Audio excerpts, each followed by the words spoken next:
Hey guys, it's Marcia. Welcome back to another great tutorial that we have for you to help you along with your yoga journey in this new virtual space to get connected with us. We know that so many different teachers and professionals offer different ideas in their practice, and we want to make sure that you are comfortable practicing along with us. So today I want to talk to you about a few different pranayama exercises that you are going to see offered regularly throughout our classes. The first is the basic breathing technique. It's called Ujjayi Pranayama, and it's an inhale and an exhale through the nose. And I know for me, like in the beginning of my yoga practice, it was one of the hardest things for me to tune into and tap into. So my first piece of advice is if you're new to this practice, don't worry about it. Just breathe as you can breathe. Every time you come back and you practice, it will get easier. So a couple of the benefits of breathing like this is, one, it filters the air through your nasal passages. Two, it humidifies and heats up the body. Three, it also calms the nervous system, which is really important because we want to be in a nice, ease, unstressful place as we practice our yoga asana. So what you really want to focus on, particularly in the beginning, is to breathe in and out steady through the nose. So it should be audible to you, oftentimes described as an ocean, a wave, a ha sound. You'll be able to hear it by taking your hands and cupping your ears, and you'll be able to hear it inside of your head. A mistake that I made when I first started practicing, because I was told that the breath should be audible, is I would try so hard to make my breath heard by others that oftentimes it started to make me feel anxious. So if at any time you start to feel anxious, just come back to breathing in and out through your mouth, or breathing in through your nose and out through your mouth, just to let your body get used to breathing this way. And I promise you, over time, and the more you practice, it will get easier and easier. So you want to sit up nice and tall always when you're practicing any type of breathing technique. And you want to close your eyes just so you can visualize the space where the breath is going to move through. You want to connect back into the sinus cavity, right? Not breathing through the tip of the nose. And as you inhale, you'll pull it back in through the nose, and you just exhale from that same space.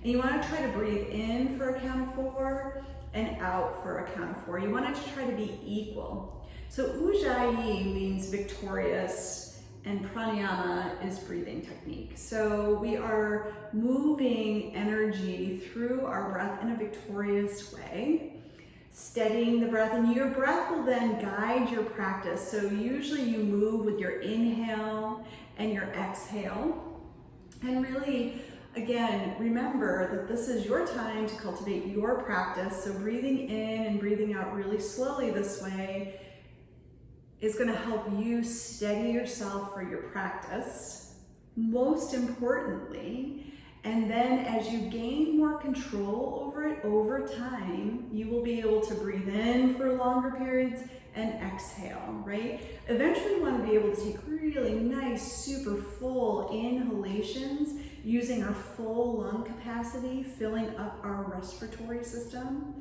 and exhaling that same way. So again, purpose of Ujjayi is to steady the mind, build some heat and humidity in the body, okay? So that's number 1. Number 2 is kapalabhati Pranayama. And so this breathing technique is going to be something that is practiced usually in a seated position or a posture that you're holding still. You're not going to be doing this one while you're moving.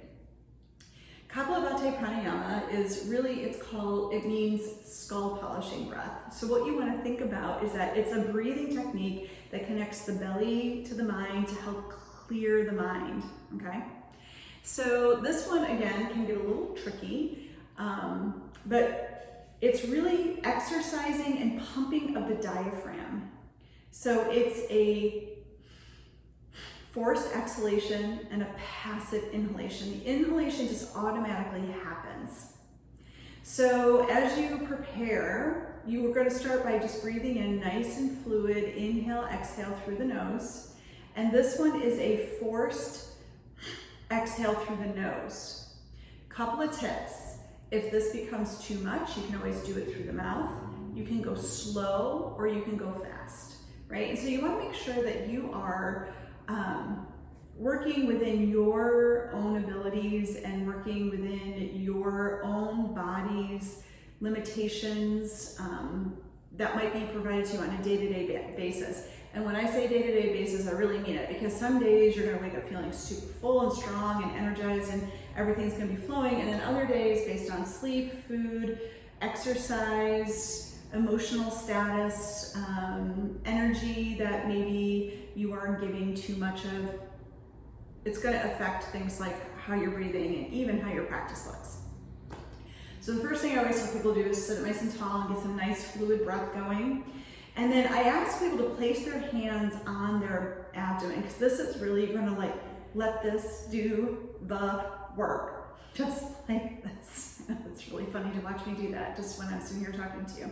Okay, so you're like really engaging and contracting your transverse abdominals, internal obliques, diaphragm, rectus abdominis is also working as well. It's a great abdominal toning, but it's really energetic and helping you clear out the mind, to build some heat, to rise it up, to help you with focus and concentration, meditation, clarity of an intuitive mindset.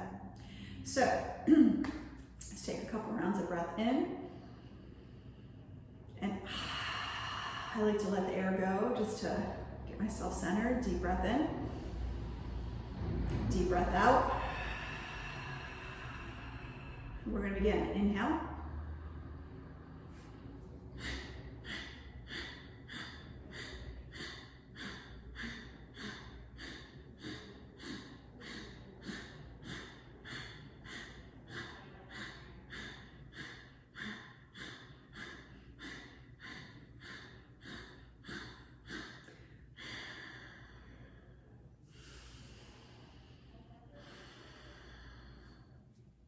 So I recommend practicing this on your own, like 30 rounds at a time, taking a break, and then trying it again, doing that 3 times for a total of 90 different cycles.